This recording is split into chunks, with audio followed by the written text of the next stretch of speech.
तो चलिए बिना टाइम वेस्ट किए सीधे इस एक्सप्लेनर में डाइव इन करते हैं।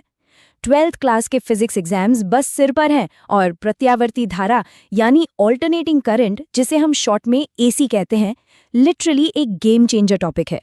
आज हम सिर्फ रटी रटाई किताबी परिभाषाओं की बात नहीं करेंगे, हम इस कॉम्प्लेक्स टॉपिक को डिकोड करेंगे और इसे उन चीज़ों से जोड़ेंगे जो असल में हमारे घरों में टीवी और फ्रिज चला रही हैं। कुल मिलाकर ये गाइड बोर्ड एग्जाम्स में पूरे मार्क्स पक्के करने के लिए ही डिज़ाइन की गई है। आज के हमारे इस सफर का रोड मैप कुछ ऐसा दिखने वाला है। हम शुरू करेंगे एसी के बेसिक्स से, फिर कुछ जरूरी फॉर्मूले और फ्रीक्वेंसी देखेंगे। उसके बाद आरएमएस वैल्यूज जो हमारे घरों को पावर देती हैं। फिर एसी जनरेटर और इसके फायदों पर बात होगी। उसके बाद एक क्विक एसी बनाम डीसी का कंपैरिजन और आखिर में एग्जाम्स के लिए एक परफेक्ट आंसर कैसे लिखें वो देखेंगे।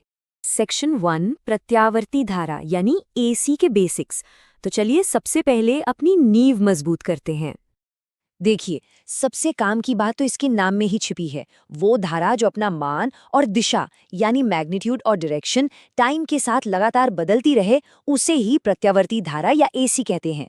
इसे हमेशा के लिए याद रखने की एक बहुत ही कमाल की ट्रिक है। एसी मतलब बदलती धारा।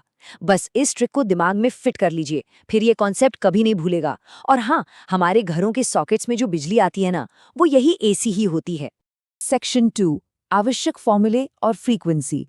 अब थोड़ा थियोरी से आगे बढ़कर मैथ्स की तरफ चलते हैं, जो न्यूमेरिकल सॉल्व करने के लिए बहुत ज़रूरी है। ये जो फॉर्मूला है I = I0 sin omega T, ये इस पूरे चैप्टर का सबसे इम्पॉर्टेंट टूल है। ये सिंपल सा दिखने वाला इक्वेशन हमें एग्जैक्टली बताता है कि जैसे जैसे समय बीतता है करंट आखिर कैसे बदल रहा है।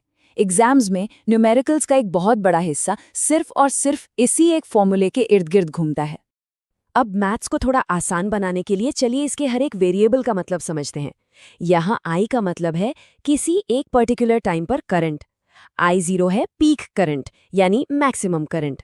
ओमेगा कोणीय आवृत्ति या एंगुलर फ्रीक्वेंसी है और टी तो आप जानते ही हैं, समय। जब ये बेसिक चीज क्लियर होती है तो फॉर्मूला में वैल्यूज पुट करना एकदम बच्चों का खेल लगने लगता है। अब इस नंबर पे जरा गौर कीजिए, 50। ये कोई रैंडम नंबर नहीं है। भारत में एसी की स्टैंडर्ड फ्रीक्वेंसी 50 हर्ट्ज होती है। एग्जाम्स में कई बार सीधा यही सवाल आ जाता है, तो बस एक मेमोरी एंकर बना लीजिए। 50 हर्ट्ज मतलब इंडिया।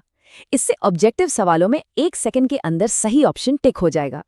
और फ्रीक्वेंसी को टाइम पीरियड टी से कनेक्ट करने के लिए ये सीधा और बहुत ही काम का रिलेशन है, F = 1/T। मल्टीपल चॉइस और शॉर्ट ऑब्जेक्टिव क्वेश्चंस को फटाफट सॉल्व करने के लिए ये सच में एक मास्टर चाबी की तरह काम करता है। सेक्शन 3 आरएमएस घरेलू उपकरणों को पावर देना। अब जरा रियल वर्ल्ड की बात करते हैं और देखते हैं कि प्रैक्टिकली चीजें कैसे काम करती हैं। हमें रूट मीन स्क्वायर यानी आरएमएस करंट और आरएमएस वोल्टेज को समझना ही होगा। बात यह है कि एसी का मान लगातार बदलता रहता है, राइट? इसलिए हमें एक इफेक्टिव वैल्यू निकालने की जरूरत पड़ती है।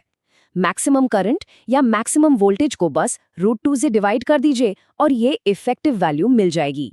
इस कॉन्सेप्ट को असल जिंदगी से जोड़ना बहुत जरूरी है। घर के प्लग में जो बिजली आ रही है, जिससे टीवी या फ्रिज एकदम सेफली चल रहा है, वो असल में पीक करंट नहीं होता, बल्कि वो यही आरएमएस वैल्यू होती है।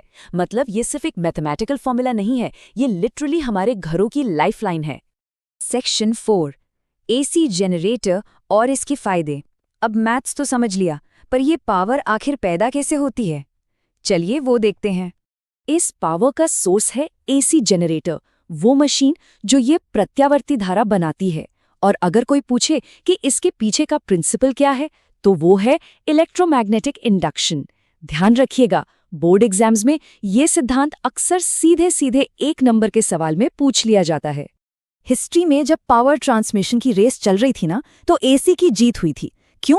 क्योंकि नेशनल ग्रिड्स के लिए ये एक अल्टीमेट इंजीनियरिंग सॉल्यूशन है। इसमें पावर लॉस बहुत कम होता है, जिससे दूर दराज के इलाकों तक बिजली पहुंचाना मुमकिन हो पाता है। और सबसे बड़ी बात, ट्रांसफार्मर का इस्तेमाल करके इसके वोल्टेज को बड़ी आसानी से बढ़ाया या घटाया जा सकता है। सेक्शन 5 एसी बनाम डीसी की तुलना। एसी को पूरी तरह समझने के लिए हमें इसके सबसे बड़े राइवल यानी डायरेक्ट करंट डीसी से इसका कंपैरिजन करना ही होगा। ये टेबल एग्जाम के लिए एकदम परफेक्ट है। दिशा की बात करें तो AC बार बार बदलती है, जबकि DC एकदम कांस्टेंट यानी स्थिर रहती है। AC का इस्तेमाल घरों में होता है और DC का बैटरीज में। AC की 50 हर्ट्ज फ्रीक्वेंसी होती है, जबकि DC में कोई फ्रीक्वेंसी होती ही नहीं है। एग्जाम से ठीक पहले रिवीजन के लिए ये एकदम स्क्रीनशॉट वर्दी कंपैरिजन है। Section 6 the perfect exam answer. अब तक जो कुछ भी डिस्कस किया है, चलिए उसे समराइज करके एक ऐसा मॉडल आंसर बनाते हैं जो एग्जाम में पूरे मार्क्स दिलाए। मान लीजिए पेपर में ये क्लासिक हाई यील्ड 5 नंबर का सवाल आ जाता है, जो कि बोर्ड एग्जाम्स का फेवरेट है। तो आंसर क्या होना चाहिए? ये होना चाहिए। ये एक फ्लॉलेस फुल मार्क्स आंसर है। इसमें परिभाषा आ गई, वो फॉर्मूला आ गया, 50 हर्ट्ज वाला पॉइंट कवर हो गया और लंबी दूरी के ट्रांसमिशन वाला फायदा भी आ गया। इन सभी चीज़ों को इस तरह मिलाकर लिखने पर एग्जामिनर के पास एक भी नंबर काटने का कोई स्कोप नहीं बचेगा।